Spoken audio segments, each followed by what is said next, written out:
Evet, çekingen kişilik yapısını ya da bizdeki tabiriyle şizoid yapıyı nasıl tedavi ediyoruz? Şimdi şizoid yapının ne olduğunu şöyle tarif edebilirim. İçindeki hissedişini. Aslında kendini uzay boşluğunda gibi hisseder, hissetmek ister. Bu dünyadan biraz uzakta. Ama çok uzaklaşıp yörüngesini kaybetmek de istemez, dağılmak da istemez. O yüzden atmosfer düzeyinde bir yerde yaşamaya çalışan, ne çok yakın olmaya çalışan, ne de yörüngesini, ötekini kaybedeceği kadar uzaklaşmak ister. Neden peki? Şizoid kendi duygularını yetişirken, büyürken ifade ettiğinde bunların çok kabullenilmemesi durumunda ya da ötekinin, ebeveynin duygusunun çok baskın olduğu durumda artık bu duyguları saklamayı öğrenir. Çünkü açıldığında bu duygular yok edilecek, işgal edilecek diye endişe duymaya başlar ya da manipüle edilecek diye öteki tarafından ve böyle çok özenli bir sandık yaratıverir size, duygularını içine koydu. Aslında çok duygusaldır. Çünkü sandığın içi çok yoğundur.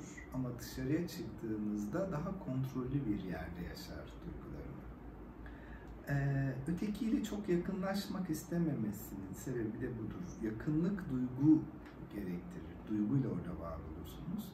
Ama onun duygusunu ortaya çıkarması tehlike hissettiği yerdir onun için. O yüzden mesafeyi çok önemser. Peki terapi odasında ne yapıyoruz? Terapi odasında duyuyoruz.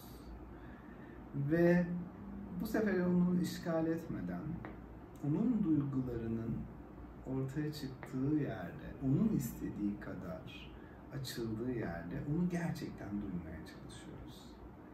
Duygu bir tür kaplumbağanın kafasını dışarı çıkarması gibi hafif hafif çıkarılmasına rağmen dışarıdaki havanın ona göre değişmemesiyle güvende hissetmeye başlıyor. Daha sonra terapistle arasındaki ilişki canlanmaya başlar. İşte orası çok güzel bir yerdir. Çünkü artık hissetmeye başlar, terapist de öfke duyar, yakınlık hisseder, bir sürü şey yaşar. Bunları farklı yollarla ifade eder. Bazen seansa geç gelerek, tarihi değiştirmeyi isteyerek, başka yollarla ifade eder.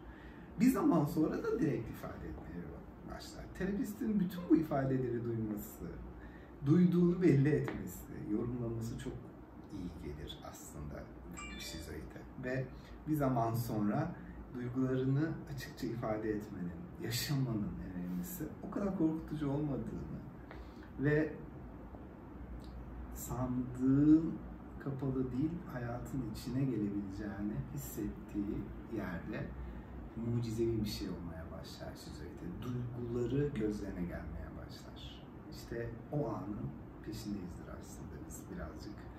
Şizoid yapının terapi odasında.